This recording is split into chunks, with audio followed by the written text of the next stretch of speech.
Today I'm going to talk about something that I am very passionate about, and that is grocery shopping, which I know to most people is a time-consuming chore, but grocery shopping is great because it means A, you're making an effort to cook meals at home instead of spending more money eating out, and B, it gives you an opportunity to cook more healthful meals because you decide what is going on your plate. And as you hear me preach about time and time again, good nutrition is an essential pillar of healthful living, which is why I feel so strongly about not only grocery shopping, but not spending a fortune on groceries. So here's some tips I picked up over the years on how to save money on groceries.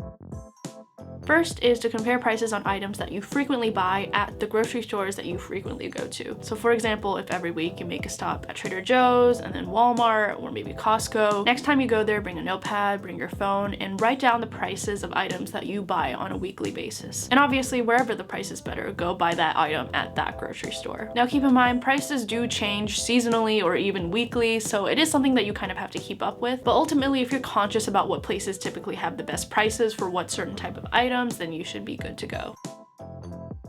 Second is to plan ahead. A lot of stores have weekly ads or sales that they post online, and that's a good thing to check before you start to go out and grocery shop. This isn't something that's applicable to all stores. I know for sure Walmart doesn't really do that, but Publix, for example, has weekly ads, and I think Piggly Wiggly also does. So what you can do is go through it and find what's on sale and pick out what you want and just write it down. And this is a great way to not only save money, but also try a new product because it's less of a loss in case you don't like the product. Sales are a great place to try and look for something new if you're getting bored of what you're eating, which I know I do literally all the time.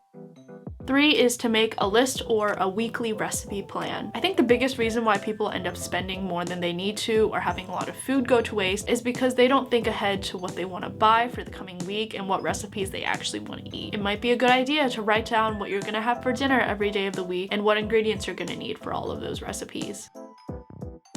4 is to opt over regular produce over organic produce. Now, I know this is a little bit controversial. From the research that I've done, I used to be that girl that only bought organic products just because I was very scared of pesticides. And the research out there is so very confusing and really just goes both ways. I've kind of decided that I am good with buying regular produce over organic produce just because it doesn't seem like it makes that big of a difference. Technically speaking, there are a few foods that are more nutritionally dense when they are organic, but that's something that you can figure out and decide on your own because I know that organic can be a much bigger expense. Buying regular produce if you can't afford organic is better than not buying it at all. The stuff that's going to be best for you at the grocery store is the stuff that comes out of the ground, that's in its whole unprocessed form, and that's the produce section. 5. Similarly to the last tip, frozen or canned produce is often nutritionally the same as fresh produce, and it's often cheaper and lasts longer, and I know that I'm not the only one that feels like produce goes bad so quickly, so this is a great way to purchase vegetables without them going bad in like 3 days. What I love to do is buy frozen vegetables. Frozen vegetables are very affordable, and they take a little longer to cook because they're frozen, but they last literally forever in the freezer. So I love to buy like stir-fry mixes and broccoli especially. I eat a lot of broccoli. And because it doesn't go bad, I usually just buy it at Costco because it's a better price there and you get a lot of it so you don't have to keep buying it. And I highly recommend it. Get frozen vegetables. 6 is check the expiration date. This is something that I'm guilty of not really doing all the time, but I really do try my best. Especially with produce, it'll often have like a packed on date, so you know when the product was packaged, which is really useful because then you can look for the latest date and you'll know that it'll stay fresher for longer. Keep in mind though that expiration dates can also kind of be fake news. A lot of companies will put an earlier expiration date when it's not something that really goes bad because they want you to buy it over again so that they can make more money. So you can kind of do your research and find out if a product is actually expired or it just says it's expired.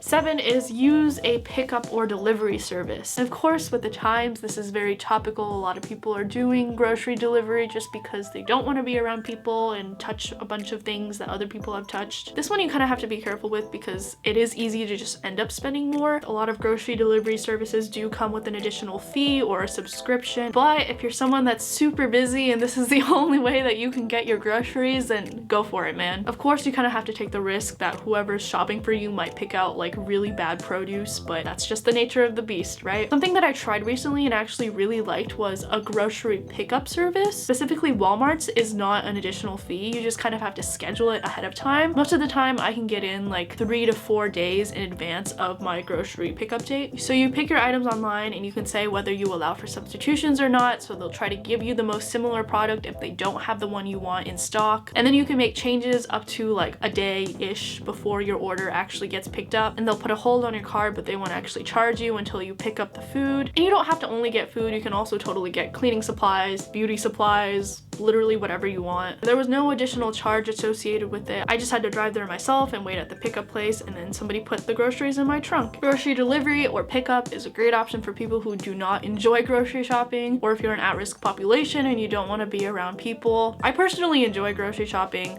I like walking around and browsing through the aisles, but of course it's not everyone's cup of tea. And I know most grocery stores have some sort of pickup service. I don't know the specifics of any of them besides Walmart because that's the only one I've tried, but it's something that you can of course research. And my last tip is don't be afraid to shop at not bougie places. A lot of the really nice grocery stores like Publix, for example, are gonna have higher prices because their store looks really great and their employees are really freaking nice. And of course Publix has sales and BOGOs, so those are usually a pretty okay deal. But if you really want a good deal, you might have to venture into Walmart or somewhere else. And if you don't like the idea of doing that, you can always pick one in a nicer neighborhood to go to. I know I personally will drive out a little further to go to the Walmart that's further away from me because it's just nicer. But of course this is all based on personal preference and your own choices and your own budget, so make that decision for yourself. That is all I have for this video. I hope you enjoy my saving money series. I did previously make a video about how to save money on clothing because not only do I enjoy grocery shopping, but I enjoy regular clothes and thrift shopping. So if you would like to watch that, I will link it in the description below. Best of luck to you in your grocery shopping adventures. I hope you find some great deals the next time you go out and get something. My name is Grace. See you next time. Bye.